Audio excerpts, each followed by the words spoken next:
The Tree of Life by C.L. Moore.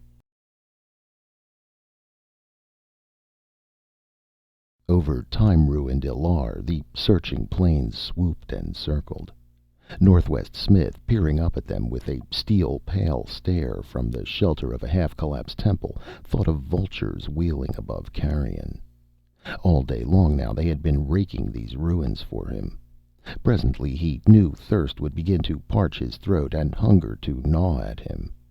There was neither food nor water in these ancient Martian ruins, and he knew that it could only be a matter of time before the urgencies of his own body would drive him out to signal those wheeling patrol ships and trade his hard-won liberty for food and drink. He crouched lower under the shadow of the temple arch and cursed the accuracy of the patrol gunner whose flame blast had caught his dodging ship just at the edge of Ilar's ruins. Presently it occurred to him that in most Martian temples of the ancient days an ornamental well had stood in the outer court for the benefit of wayfarers. Of course, all water in it would be a million years dry now, but for lack of anything better to do, he rose from his seat at the edge of the collapsed central dome and made his cautious way by still intact corridors toward the front of the temple. He paused in a tangle of wreckage at the courtyard's edge and looked out across the sun-drenched expanse of pavement toward that ornate well that once had served travelers who passed by here in days when Mars was a green planet. It was an unusually elaborate well, and amazingly well preserved. Its rim had been inlaid with a mosaic pattern whose symbolism must have once borne deep meaning, and above it, in a great fan of time-defying bronze, an elaborate grille-work portrayed the inevitable tree of life pattern which so often appears in the symbolism of the three worlds. Smith looked at it a bit incredulously from his shelter. It was so miraculously preserved amidst all this chaos of broken stone, casting a delicate tracery of shadow on the sunny pavement as perfectly as it must have done a million years ago, when dusty travelers paused here to drink. He could picture them filing in at noontime through the great gates that... The vision vanished abruptly as his questioning eyes made the circle of the ruined walls. There had been no gate. He could not find a trace of it anywhere around the outer wall of the court. The only entrance here, as nearly as he could tell from the foundations that remained, had been the door in whose ruins he now stood. Queer. This must have been a private court, then, its great grille-crowned well reserved for the use of the priests. Or wait, had there not been a priest-king, Ilar, after whom the city was named? A wizard king, so legend said, who ruled temple as well as palace with an iron hand. This elaborately patterned well of material royal enough to withstand the weight of ages might well have been sacrosanct for the use of that long-dead monarch. It might... Across the sun-bright pavement swept the shadow of a plane. Smith dodged back into deeper hiding while the ship circled low over the courtyard. And it was then, as he crouched against a crumbled wall and waited motionless for the danger to pass, that he became aware for the first time of a sound that startled him so he could scarcely credit his ears. A recurrent sound, choked and sorrowful, the sound of a woman sobbing. The incongruity of it made him forgetful for a moment of the peril hovering overhead in the sun-hot outdoors. The dimness of the temple ruins became a living and vital place for that moment, throbbing with the sound of tears. He looked about, half in incredulity, wondering if hunger and thirst were playing tricks on him already, or if these broken halls might be haunted by a million-years-old sorrow that wept along the corridors to drive its hearers mad. There were tales of such haunters in some of Mars's older ruins. The hair prickled faintly at the back of his neck as he laid a hand on the butt of his force gun and commenced a cautious prowl toward the source of the muffled noise. Presently he caught a flash of white, luminous in the gloom of these ruined walls, and went forward with soundless steps, eyes narrowed in the effort to make out what manner of creature this might be that wept alone in time-forgotten ruins. It was a woman, or it had the dim outlines of a woman huddled against an angle of fallen walls and veiled in a fabulous shower of long dark hair. But there was something uncannily odd about her. He could not focus his pale stare upon her outlines. She was scarcely more than a luminous blot of whiteness in the gloom, shimmering with a look of unreality which the sound of her sobs denied. Before he could make up his mind just what to do, something must have warned the weeping girl that she was no longer alone, for the sound of her tears checked suddenly, and she lifted her head, turning to him a face no more distinguishable than her body's outlines. He made no effort to resolve the blurred features into visibility, for out of that luminous mask burned two eyes that caught his with an almost perceptible impact, and gripped them in a stare from which he could not have turned if he would. They were the most amazing eyes he had ever met, colored like moonstone, milky, translucent, so that they looked almost blind, and that magnetic stare held him motionless. In the instant that she gripped him with that fixed moonstone look, he felt oddly as if a tangible bond were taut between them. Then she spoke, and he wondered if his mind after all had begun to give way in the haunted loneliness of dead Illar. For though the words she spoke fell upon his ears in a gibberish of meaningless sounds, yet in his brain a message formed with a clarity that far transcended the halting communication of words, and her milky colored eyes bored into his face with a fierce intensity. "I'm lost! I'm lost!" wailed the voice in his brain. A rush of sudden tears brimmed the compelling eyes, veiling their brilliance, and he was free again with that clouding of the moonstone surfaces. Her voice wailed, but the words were meaningless, and no knowledge formed in his brain to match them. Stiffly he stepped back a pace and looked down at her, a feeling of helpless incredulity rising within him, for he still could not focus directly upon the shining whiteness of her, and nothing save those moonstone eyes were clear to him. The girl sprang to her feet and rose on tiptoe, gripping his shoulders with urgent hands. Again the blind intensity of her eyes took hold of his with a force almost as tangible as the clutch of her hands. Again that stream of intelligence poured into his brain, strongly, pleadingly. "Please, please take me back. I'm so frightened. I can't find my way. Oh, please." He blinked down at her, his dazed mind gradually realizing the basic facts of what was happening. Obviously her milky, unseeing eyes held a magnetic power that carried her thoughts to him without the need of a common speech. And they were the eyes of a powerful mind, the outlets from which a stream of fierce energy poured into his brain. Yet the words they conveyed were the words of a terrified and helpless girl. A strong sense of wariness was rising in him as he considered the incongruity of speech and power, both of which were beating upon him more urgently with every breath. The mind of a forceful and strong-willed woman carrying the sobs of a frightened girl. There was no sincerity in it. "Please, please!" cried her impatience in his brain. "Help me! Guide me back!" Back where? He heard his own voice asking. "The tree!" wailed that queer speech in his brain, while gibberish was all his ears heard, and the moonstone stare transfixed him strongly. "The tree of life! Oh, take me back to the shadow of the tree!" A vision of the grill-ornamented well leaped into his memory. It was the only tree symbol he could think of just then. But what possible connection could there be between the well and the lost girl, if she was lost? Another wail in that unknown tongue, another anguished shake of his shoulders, brought a sudden resolution into his groping mind. There could be no harm in leading her back to the well, to whose grill she must surely be referring. And strong curiosity was growing in his mind.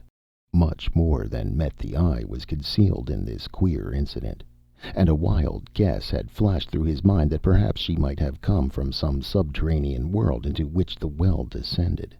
It would explain her luminous pallor, if not her blurriness, and, too, her eyes did not seem to function in the light.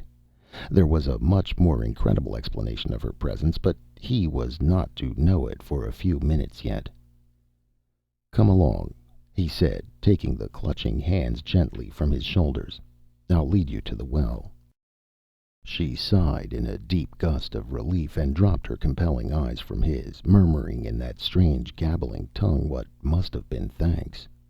He took her by the hand and turned toward the ruined archway of the door. Against his fingers her flesh was cool and firm. To the touch she was tangible, but even thus near his eyes refused to focus upon the cloudy opacity of her body, the dark blur of her streaming hair.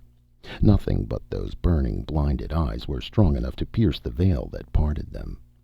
She stumbled along at his side over the rough floor of the temple, saying nothing more, panting with eagerness to return to her incomprehensible tree.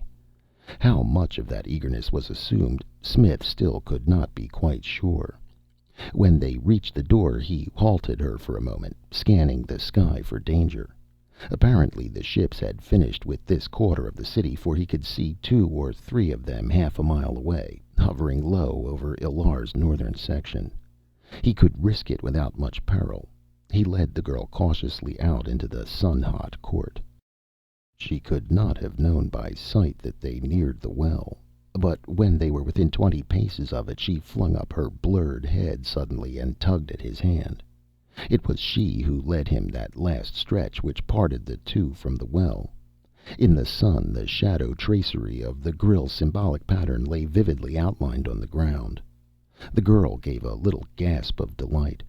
She dropped his hand and ran forward 3 short steps and plunged into the very center of that shadowy pattern on the ground.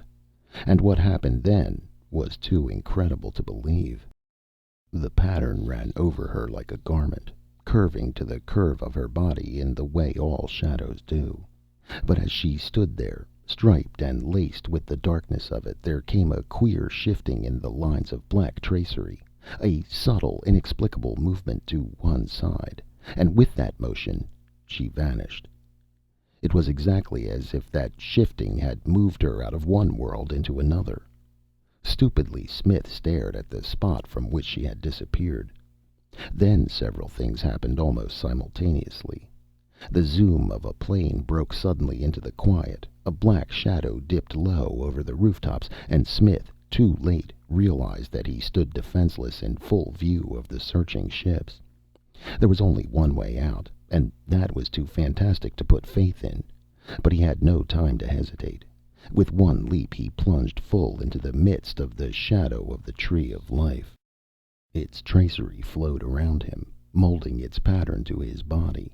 And outside the boundaries everything executed a queer little sideways dip and slipped in the most extraordinary manner, like an optical illusion, into quite another scene. There was no intervention of blankness.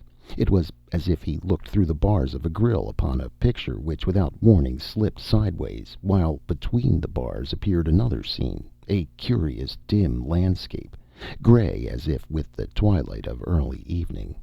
The air had an oddly thickened look, through which he saw the quiet trees and the flower-spangled grass of the place with a queer, unreal blending, like the landscape in a tapestry, all its outlines blurred. In the midst of this tapestried twilight, the burning whiteness of the girl he had followed blazed like a flame. She had paused a few steps away and stood waiting, apparently quite sure that he would come after. He grinned a little to himself as he realized it, knowing that curiosity must almost certainly have driven him in her wake, even if the necessity for shelter had not compelled his following. She was clearly visible now, in this thickened dimness, visible and very lovely, and a little unreal. She shone with a burning clarity, the only vivid thing in the whole twilight world. Eyes upon that blazing whiteness, Smith stepped forward, scarcely realizing that he had moved. Slowly he crossed the dark grass toward her. That grass was soft underfoot and thick with small, low-blooming flowers of a shining pallor. Botticelli painted such spangled swards for the feet of his angels. Upon it the girl's bare feet gleamed whiter than the blossoms. She wore no garment but the royal mantle of her hair, sweeping about her in a cloak of shining darkness that had a queer, unreal tinge of purple in that low light. It brushed her ankles in its fabulous length. From the hood of it she watched Smith coming toward her, a smile on her pale mouth and a light blazing in the deeps of her moonstone eyes. She was not blind now, nor frightened. She stretched out her hand to him confidently. "It's my turn now to lead you," she smiled. As before, the words were gibberish, but the penetrating stare of those strange white eyes gave them a meaning in the depths of his brain. Automatically his hand went out to hers. He was a little dazed, and her eyes were very compelling. Her fingers twined in his, and she set off over the flowery grass, pulling him beside her. He did not ask where they were going, lost in the dreamy spell of the still, gray, enchanted place. He felt no need for words. He was beginning to see more clearly in the odd, blurring twilight that ran the outlines of things together in that queer tapestried manner. And he puzzled in a futile, muddled way as he went on over what sort of land he had come into. Overhead was darkness, paling into twilight near the ground, so that when he looked up he was staring into bottomless deeps of starless night. Trees and flowering shrubs and the flower-starred grass stretched emptily about them in the thick, confusing gloom of the place. He could see only a little distance through that dim air. It was as if they walked a strip of tapestried twilight in some unlighted dream. And the girl, with her lovely, luminous body and rich colored robe of hair, was like a woman in a tapestry, too, unreal and magical. After a while, when he had become a little adjusted to the queerness of the whole scene, he began to notice furtive movements in the shrubs and trees they passed. Things flickered too swiftly for him to catch their outlines, but from the tail of his eye he was aware of motion, and somehow of eyes that watched. That sensation was a familiar one to him, and he kept an uneasy gaze on those shiftings in the shrubbery as they went on. Presently he caught a watcher in full view between bush and tree, and saw that it was a man, a little, furtive, dark-skinned man, who dodged hastily back into cover again before Smith's eyes could do more than take in the fact of his existence. After that he knew what to expect, and could make them out more easily. Little darting people with big eyes that shone with a queer, sorrowful darkness from their small, frightened faces as they scuttled through the bushes, dodging always just out of plain sight among the leaves. He could hear the soft rustle of their passage, and once or twice when they passed near a clump of shrubbery he thought he caught the echo of little whispering calls, gentle as the rustle of leaves, and somehow full of a strange warning note, so clear that he caught it even amid the murmur of their speech. Warning calls, and little furtive hiders in the leaves, and a landscape of tapestried blurring, carpeted with Botticelli flower-strewn sward. It was all a dream, he felt quite sure of that. It was a long while before curiosity awakened in him sufficiently to make him break the stillness, but at last he asked dreamily, "Where are we going?" The girl seemed to understand that without the necessity of her bond her hypnotic eyes made, for she turned and caught his eyes in a white stare, and answered, "To Thag. Thag desires you." "What is Thag?" In answer to that she launched, without preliminary, upon a little sing-song monologue of explanation, whose stereotyped formula made him faintly uneasy with the thought that it must have been made very often to attain the status of a set speech, made to many men, perhaps, whom Thag had desired. And what became of them afterward, he wondered. But the girl was speaking. "Many ages ago there dwelt in Illar the great King Illar, for whom the city was named. He was a magician of mighty power, but not mighty enough to fulfill all his ambitions. So by his arts he called up out of the darkness the being known as Thag, and with him struck a bargain. By that bargain Thag was to give of his limitless power, serving Illar all the days of Illar's life. And in return the king was to create a land for Thag's dwelling place, and people it with slaves, and furnish a priestess to tend Thag's needs. This is that land. I am that priestess, the latest of a long line of women born to serve Thag. The tree people are his lesser servants." I have spoken softly so that the tree people do not hear, for to them Thag is the center and focus of creation, the end and beginning of all life. But to you I have told the truth." "But what does Thag want of me?" "It is not for Thag's servants to question Thag." "Then what becomes afterward of the men Thag desires?" he pursued. "You must ask Thag that." She turned her eyes away as she spoke, snapping the mental bond that had flowed between them with a suddenness that left Smith dizzy. He went on at her side more slowly, pulling back a little on the tug of her fingers. By degrees the sense of dreaminess was fading, and alarm began to stir in the deeps of his mind. After all, there was no reason why he need let this blank-eyed priestess lead him up to the very maw of her god. She had lured him into this land by what he knew now to have been a trick. Might she not have worse tricks than that in store for him? She held him, after all, by nothing stronger than the clasp of her fingers. If he could keep his eyes turned from hers, therein lay her real power. But he could fight it if he chose. And he began to hear more clearly than ever the queer note of warning in the rustling whispers of the tree folk who still fluttered in and out of sight among the leaves. The twilight place had taken on menace and evil. Suddenly he made up his mind. He stopped, breaking the clasp of the girl's hand. "I'm not going," he said. She swung round in a sweep of richly tinted hair, words jetting from her in a gush of incoherence. But he dared not meet her eyes, and they conveyed no meaning to him. Resolutely he turned away, ignoring her voice, and set out to retrace the way they had come.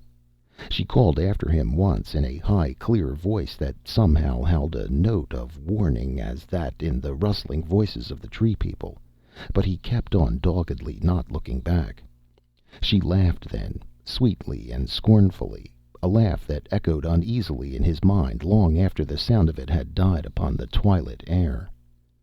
After a while he glanced back over one shoulder, half expecting to see the luminous dazzle of her body still glowing in the dim glade where he had left her, but the blurred tapestry landscape was quite empty.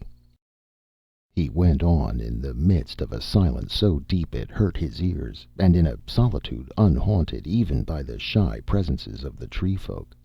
They had vanished with the fire-bright girl, and the whole twilight land was empty save for himself.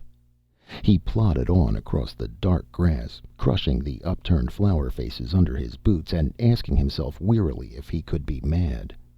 There seemed little other explanation for this hushed and tapestried solitude that had swallowed him up. In that thunderous quiet, in that deathly solitude, he went on.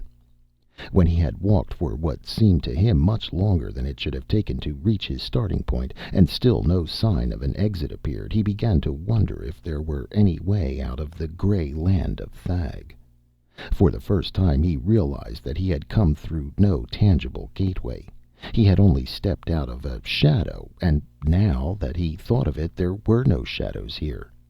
The grayness swallowed everything up, leaving the landscape oddly flat, like a badly drawn picture. He looked about helplessly, quite lost now, and not sure in what direction he should be facing, for there was nothing here by which to know directions. The trees and shrubs and the starry grass still stretched about him, uncertainly outlined in that changeless dusk. They seemed to go on forever. But he plodded ahead, unwilling to stop because of a queer tension in the air. Somehow, as if all the blurred trees and shrubs were waiting in breathless anticipation, centering upon his stumbling figure. But all trace of animate life had vanished with the disappearance of the priestess's white glowing figure. Head down, paying little heed to where he was going, he went on over the flowery sward. An odd sense of voids about him startled Smith at last out of his lethargic plodding. He lifted his head. He stood just at the edge of a line of trees, dim and indistinct in the unchanging twilight. Beyond them, he came to himself with a jerk and stared incredulously. Beyond them, the grass ran down to nothingness, merging by imperceptible degrees into a streaked and arching void. Not the sort of emptiness into which a material body could fall, but a solid nothing, curving up toward the dark zenith as the inside of a sphere curves. No physical thing could have entered there. It was too utterly void, an inviolable emptiness which no force could invade. He stared up along the inward arch of that curving, impassable wall. Here, then, was the edge of the queer land Illar had wrestled out of space itself.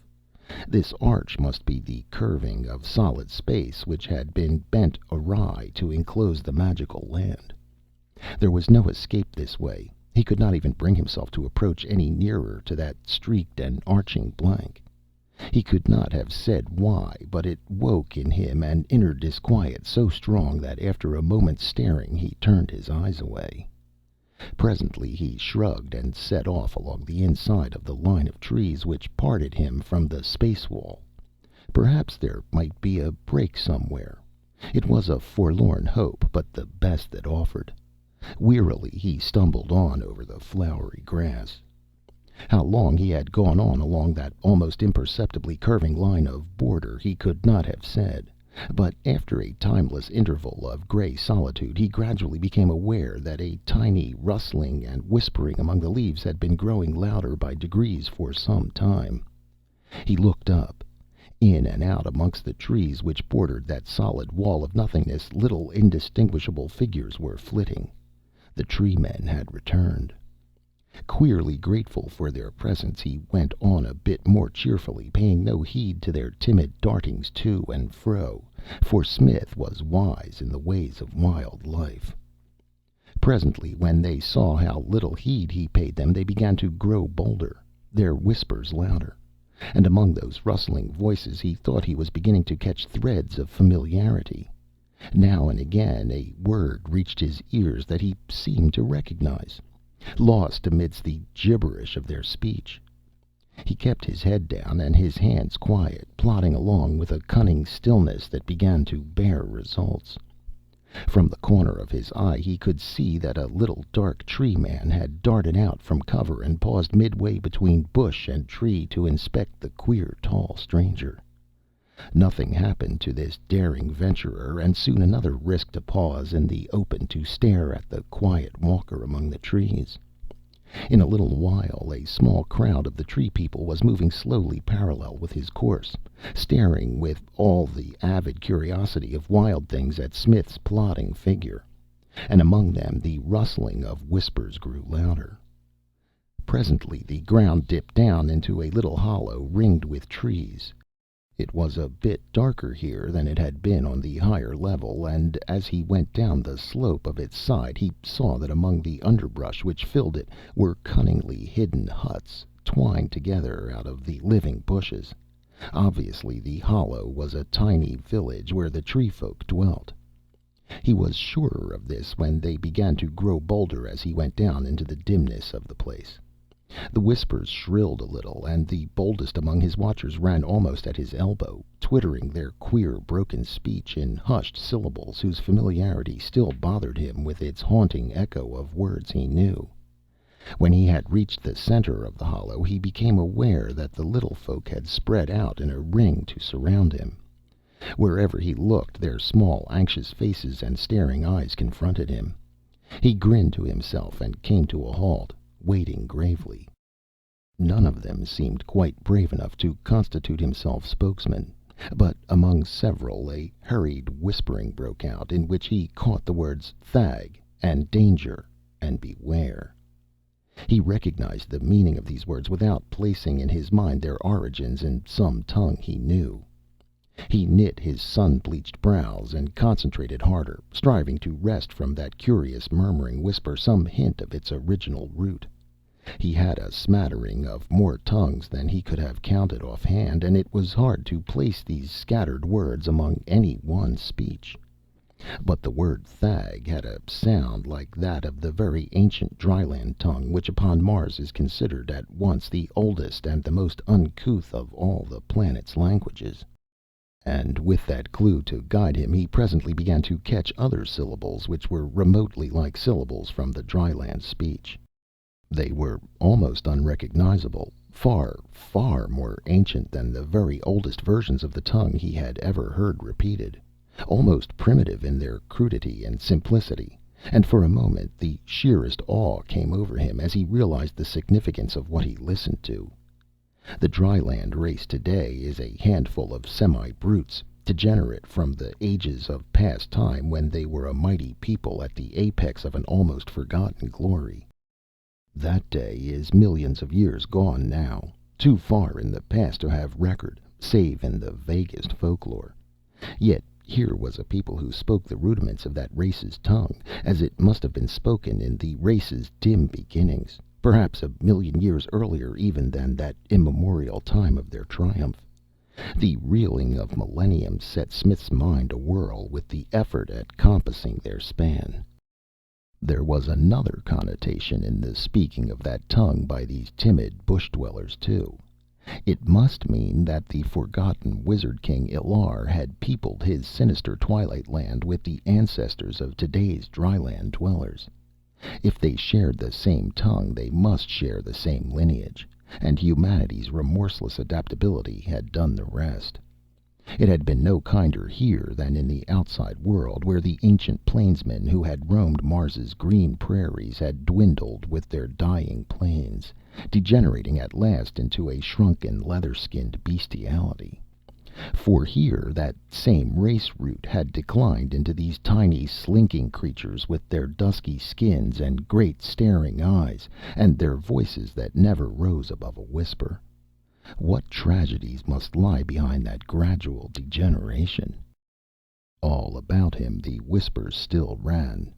He was beginning to suspect that, through countless ages of hiding and murmuring, those voices must have lost the ability to speak aloud, and he wondered with a little inward chill what terror it was which had transformed a free and fearless people into these tiny wild things whispering in the underbrush. The little anxious voices had shrilled into vehemence now, all of them chattering together in their queer, soft, rustling whispers. Looking back later upon that timeless space he had passed in the hollow, Smith remembered it as some curious nightmare, dimness and tapestried blurring, and a hush like death over the whole twilight land, and the timid voices whispering eloquent with terror and warning. He groped back among his memories and brought forth a phrase or two he remembered from long ago, an archaic rendering of the immemorial tongue they spoke. It was the simplest version he could remember of the complex speech now used, but he knew that to them it must sound fantastically strange.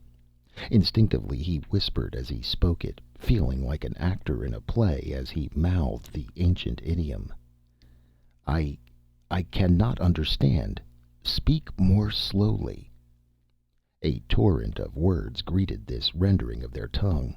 Then there was a great deal of hushing and hissing, and presently two or three between them began laboriously to recite an involved speech, one syllable at a time. Always two or more shared the task.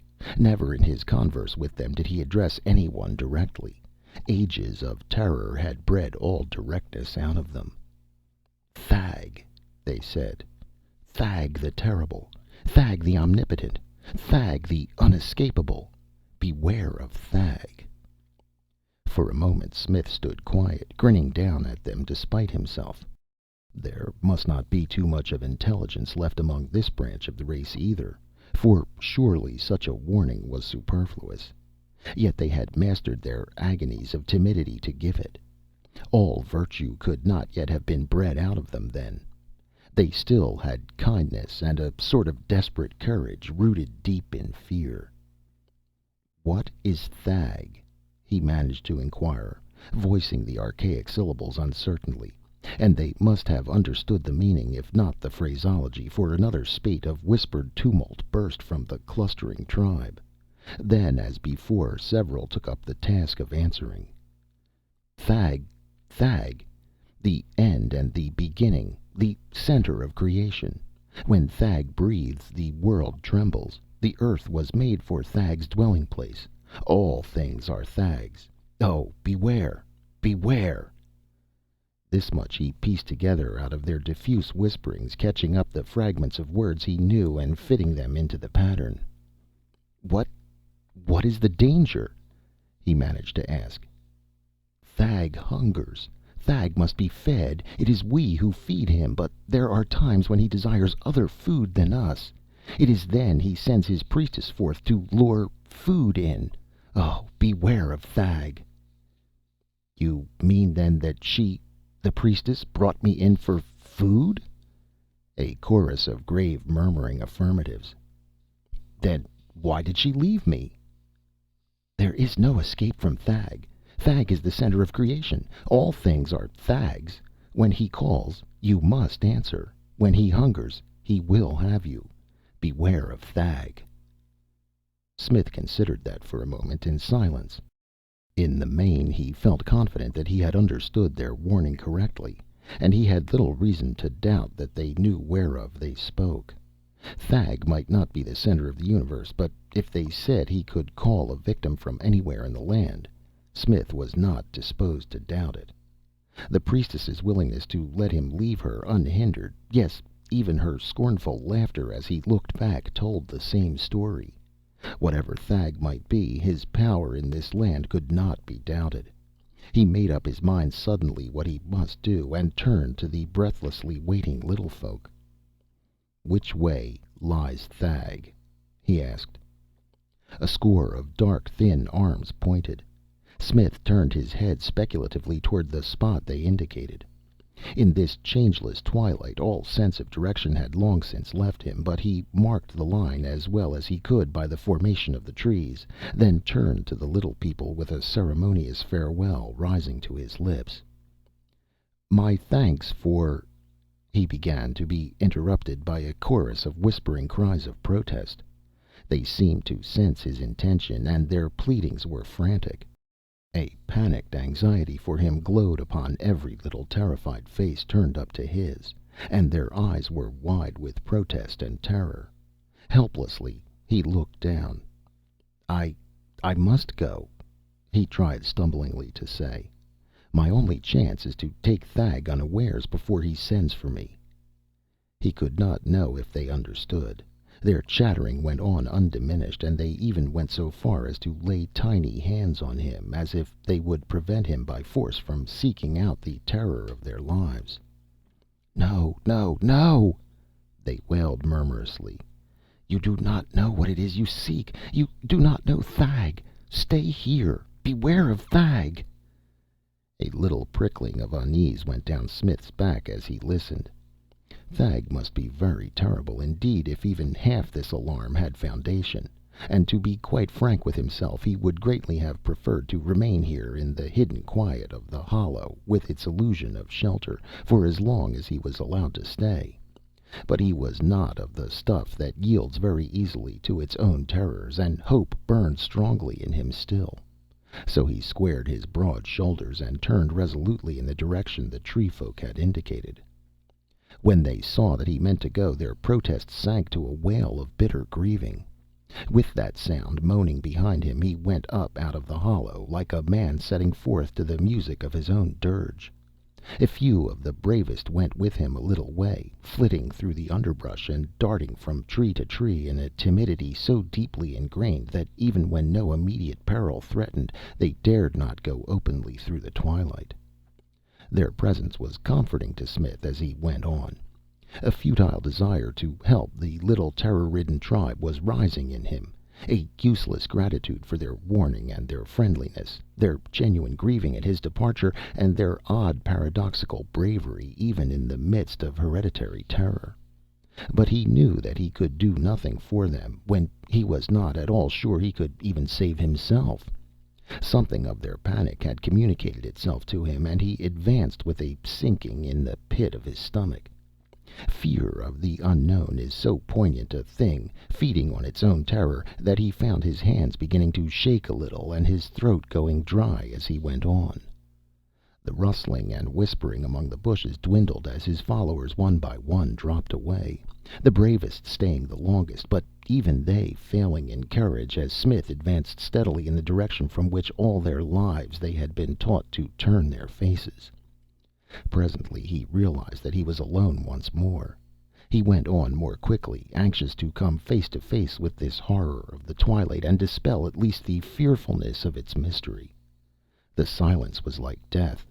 Not a breeze stirred the leaves, and the only sound was his own breathing, the heavy thud of his own heart. Somehow he felt sure that he was coming nearer to his goal. The hush seemed to confirm it. He loosened the force gun at his thigh. In that changeless twilight the ground was sloping down once more into a broader hollow. He descended slowly, every sense alert for danger, not knowing if Thag was beast or human or elemental, visible or invisible. The trees were beginning to thin. He knew that he had almost reached his goal. He paused at the edge of the last line of trees. A clearing spread out before him at the bottom of the hollow, quiet in the dim, translucent air. He could focus directly upon no outlines anywhere for the tapestried blurring of the place. But when he saw what stood in the very center of the clearing, he stopped dead still, like one turned to stone, and a shock of utter cold went chilling through him. Yet he could not have said why. For in the clearing's center stood the Tree of Life. He had met the symbol too often in patterns and designs not to recognize it. But here that fabulous thing was living, growing, actually springing up from a rooted firmness in the spangled grass as any tree might spring. Yet it could not be real. Its thin brown trunk, of no recognizable substance, smooth and gleaming, mounted in the traditional spiral, its 12 fantastically curving branches arched delicately outward from the central stem. It was bare of leaves. No foliage masked the serpentine brown spiral of the trunk. But at the tip of each symbolic branch flowered a blossom of bloody rose, so vivid he could scarcely focus his dazzled eyes upon them. This tree, alone of all objects in the dim land, was sharply distinct to the eye, terribly distinct, remorselessly clear. No words can describe the amazing menace that dwelt among its branches. Smith's flesh crept as he stared, yet he could not for all his staring make out why peril was so eloquent there. To all appearances here stood only a fabulous symbol, miraculously come to life. Yet danger breathed out from it so strongly that Smith felt the hair lifting on his neck as he stared. It was no ordinary danger. A nameless, choking, paralyzed panic was swelling in his throat as he gazed upon the perilous beauty of the tree. Somehow the arches and curves of its branches seemed to limn a pattern so dreadful that his heart beat faster as he gazed upon it. But he could not guess why, though somehow the answer was hovering just out of reach of his conscious mind. From that first glimpse of it his instincts shuddered like a shying stallion, yet reason still looked in vain for an answer. Nor was the tree merely a vegetable growth. It was alive. Terribly, ominously alive. He could not have said how he knew that, for it stood motionless in its empty clearing, not a branch trembling, yet in its immobility more awfully vital than any animate thing. The very sight of it woke in Smith an insane urging to fight, to put worlds between himself and this inexplicably dreadful thing. Crazy impulses stirred in his brain, coming to insane birth at the calling of the tree's peril. The desperate need to shut out the sight of that thing that was blasphemy, to put out his own sight rather than gaze longer upon the perilous grace of its branches, to slit his own throat that he might not need to dwell in the same world which housed so frightful a sight as the tree. All this was a mad battering in his brain. The strength of him was enough to isolate it in a far corner of his consciousness, where it seethed and shrieked, half-heeded, while he turned the cool control which the spaceways life had taught him to the solution of this urgent question. But even so, his hand was moist and shaking on his gun butt, and the breath rasped in his dry throat. Why, he asked himself in a determined groping after steadiness, should the mere sight of a tree, even so fabulous a one as this, rouse that insane panic in the gazer? What peril could dwell invisibly in a tree so frightful that the living horror of it could drive a man mad with the very fact of its unseen presence? He clenched his teeth hard and stared resolutely at that terrible beauty in the clearing, fighting down the sick panic that rose in his throat as his eyes forced themselves to dwell upon the tree. Gradually the revulsion subsided. After a nightmare of striving, he mustered the strength to force it down far enough to allow reason's entry once more. Sternly holding down that frantic terror under the surface of consciousness, he stared resolutely at the tree, and he knew that this was Thag. It could be nothing else, for surely two such dreadful things could not dwell in one land. It must be Thag, and he could understand now the immemorial terror in which the tree folk held it, but he did not yet grasp in what way it threatened them physically. The inexplicable dreadfulness of it was a menace to the mind's very existence, but surely a rooted tree, however terrible to look at, could wield little actual danger. As he reasoned, his eyes were seeking restlessly among the branches, searching for the answer to their dreadfulness. After all, this thing wore the aspect of an old pattern, and in that pattern there was nothing dreadful. The Tree of Life had made up the design upon that well top in Illar, through whose shadows he had entered here, and nothing in that bronze grillwork had roused terror. Then why? What living menace dwelt invisibly among these branches to twist them into curves of horror? A fragment of old verse drifted through his mind as he stared in perplexity. What immortal hand or eye could frame thy fearful symmetry? And for the first time the true significance of a fearful symmetry broke upon him. Truly a more than human agency must have arched these subtle curves so delicately into dreadfulness, into such an awful beauty, that the very sight of it made those atavistic terrors he was so sternly holding down leap in a gibbering terror. A tremor rippled over the tree. Smith froze rigid, staring with startled eyes. No breath of wind had stirred through the clearing, but the tree was moving with a slow serpentine grace, writhing its branches leisurely in a horrible travesty of voluptuous enjoyment. And upon their tips the blood-red flowers were spreading like cobras' hoods, swelling and stretching their petals out, and glowing with a hue so eye-piercingly vivid that it transcended the bounds of color and blazed forth like a pure light. But it was not toward Smith that they stirred. They were arching out from the central trunk toward the far side of the clearing. After a moment Smith tore his eyes away from the indescribably dreadful flexibility of those branches and looked to see the cause of their writhing. A blaze of luminous white had appeared among the trees across the clearing. The priestess had returned. He watched her pacing slowly toward the tree, walking with a precise and delicate grace as liquidly lovely as the motion of the tree. Her fabulous hair swung down about her in a swaying robe that rippled at every step away from the moon-white beauty of her body. Straight toward the tree she paced, and all the blossoms glowed more vividly at her nearness, the branches stretching toward her, rippling with eagerness. Priestess though she was, he could not believe that she was going to come within touch of that tree, the very sight of which roused such a panic instinct of revulsion in every fiber of him. But she did not swerve or slow in her advance. Walking delicately over the flowery grass, arrogantly luminous in the twilight, so that her body was the center and focus of any landscape she walked in, she neared her horribly eager god.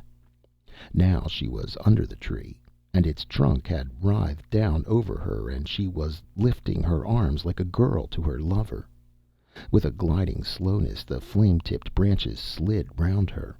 In that incredible embrace she stood immobile for a long moment, the tree arching down with all its curling limbs, the girl straining upward, her head thrown back, and the mantle of her hair swinging free of her body as she lifted her face to the quivering blossoms. The branches gathered her closer in their embrace. Now the blossoms arched near, curving down all about her, touching her very gently, twisting their blazing faces toward the focus of her moon-white body. One poised directly above her face, trembled, brushed her mouth lightly, and the tree's tremor ran unbroken through the body of the girl it clasped. The incredible dreadfulness of that embrace was suddenly more than Smith could bear. All his terrors, crushed down with so stern a self-control, without warning burst all bounds and rushed over him in a flood of blind revulsion. A whimper choked up in his throat, and quite involuntarily he swung round and plunged into the shielding trees, hands to his eyes in a futile effort to blot out the sight of lovely horror behind him whose vividness was burnt upon his very brain. Heedlessly he blundered through the trees, no thought in his terror-blank mind save the necessity to run, run, run until he could run no more. He had given up all attempt at reason and rationality. He no longer cared why the beauty of the tree was so dreadful. He only knew that until all space lay between him and its symmetry he must run and run and run. What brought that frenzied madness to an end he never knew. When sanity returned to him he was lying face down on the flower-spangled sward in a silence so deep that his ears ached with its heaviness. The grass was cool against his cheek. For a moment he fought the backflow of knowledge into his emptied mind. When it came, the memory of that horror he had fled from, he started up with a wild thing's swiftness and glared around pale-eyed into the unchanging dusk. He was alone. Not even a rustle in the leaves spoke of the tree folk's presence. For a moment he stood there alert, wondering what had roused him, wondering what would come next. He was not left long in doubt. The answer was shrilling, very, very faintly through that aching quiet. An infinitesimally tiny, unthinking, far-away murmur which yet pierced his eardrums with the sharpness of tiny needles. Breathless he strained in listening. Swiftly the sound grew louder. It deepened upon the silence, sharpened and shrilled until the thin blade of it was vibrating in the center of his innermost brain. And still it grew, swelling louder and louder through the twilight world in cadences that were rounding into a queer sort of music and taking on such an unbearable sweetness that Smith pressed his hands over his ears in a futile attempt to shut the sound away. He could not. It rang in steadily deepening intensities through every fiber of his being, piercing him with thousands of tiny music blades that quivered in his very soul with intolerable beauty. And he thought he sensed in the piercing strength of it a vibration of queer, unnameable power far mightier than anything ever generated by man, the dim echo of some cosmic dynamo's hum. The sound grew sweeter as it strengthened, with a queer, inexplicable sweetness, unlike any music he had ever heard before, rounder and fuller and more complete than any melody made up of separate notes. Stronger and stronger he felt the certainty that it was the song of some mighty power, humming and throbbing and deepening through the twilight until the whole dim land was one trembling reservoir of sound that filled his entire consciousness with its throbbing, driving out all other thoughts and realizations, until he was no more than a shell that vibrated in answer to the calling. For it was a calling. No one could listen to that intolerable sweetness without knowing the necessity to seek its source. Remotely in the back of his mind Smith remembered the tree folk's warning. When Thag calls, you must answer. Not consciously did he recall it, for all his consciousness was answering the siren humming in the air, and scarcely realizing that, he moved, he had turned toward the source of that calling, stumbling blindly over the flowery sward, with no thought in his music-brimmed mind but the need to answer that lovely, power-vibrant summoning. Past him as he went on moved other shapes, little and dark-skinned and ecstatic, gripped like himself in the hypnotic melody. The tree folk had forgotten even their inbred fear at Thag's calling, and walked boldly through the open twilight, lost in the wonder of the song. Smith went on with the rest, deaf and blind to the land around him, alive to one thing only, that summons from the siren tune. Unrealizingly he retraced the course of his frenzied flight, past the trees and bushes he had blundered through, down the slope that led to the tree's hollow, through the thinning of the underbrush to the very edge of the last line of foliage which marked the valley's rim. By now the calling was so unbearably intense, so intolerably sweet, that somehow in its very strength it set free a part of his dazed mind as it passed the limits of audible things and soared into ecstasies which no senses bound. And though it gripped him ever closer in its magic, a sane part of his brain was waking into realization. For the first time alarm came back into his mind, and by slow degrees the world returned about him. He stared stupidly at the grass moving by under his pacing feet. He lifted a dragging head and saw that the trees no longer rose about him, that a twilight clearing stretched away on all sides toward the forest rim which circled it, that the music was singing from some source so near that the tree! The terror leaped within him like a wild thing. The tree, quivering with unbearable clarity in the thick, dim air, writhed above him, blossoms blazing with bloody radiance, and every branch vibrant and undulant to the tune of that unholy song. Then he was aware of the lovely, luminous whiteness of the priestess swaying forward under the swaying limbs, her hair rippling back from the loveliness of her as she moved. Choked and frenzied with unreasoning terror, he mustered every effort that was in him to turn, to run again like a madman out of that dreadful hollow, to hide himself under the weight of all space from the menace of the tree. And all the while he fought, all the while panic drummed like mad in his brain.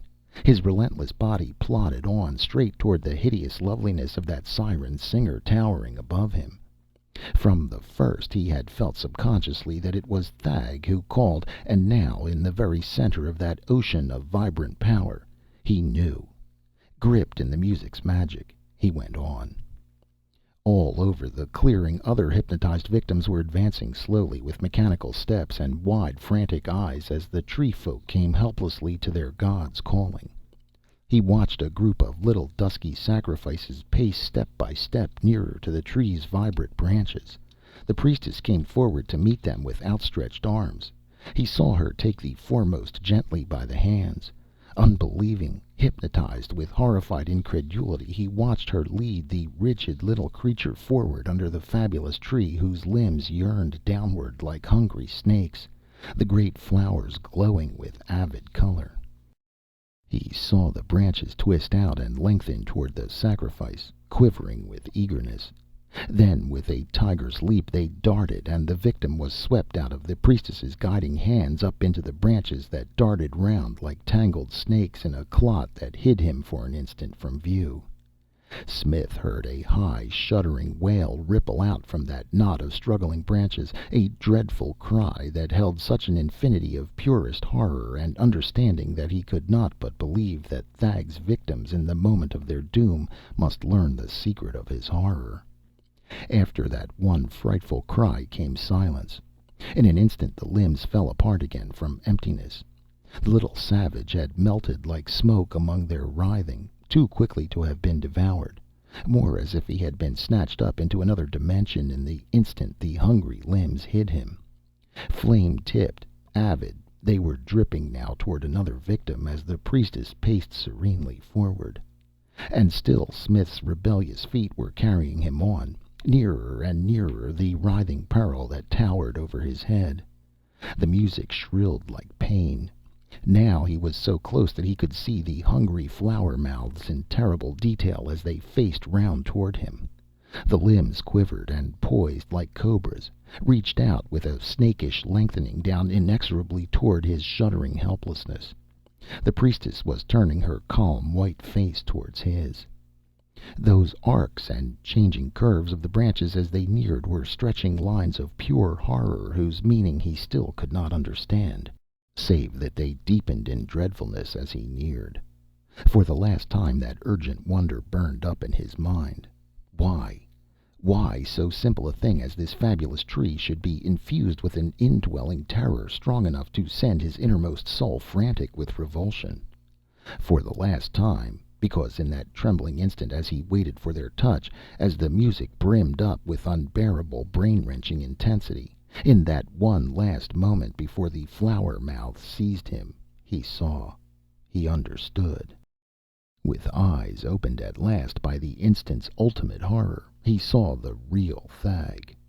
Dimly he knew that until now the thing that had been so frightful that his eyes had refused to register its existence, his brain to acknowledge the possibility of such dreadfulness. It had literally been too terrible to see, though his instinct knew the presence of infinite horror. But now, in the grip of that mad hypnotic song, in the instant before unbearable terror enfolded him, his eyes opened to full sight, and he saw. That tree was only Thag's outline, sketched three-dimensionally upon the twilight. Its dreadfully curving branches had been no more than Thag's barest contours, yet even they had made his very soul sick with intuitive revulsion. But now, seeing the true horror, his mind was too numb to do more than register its presence.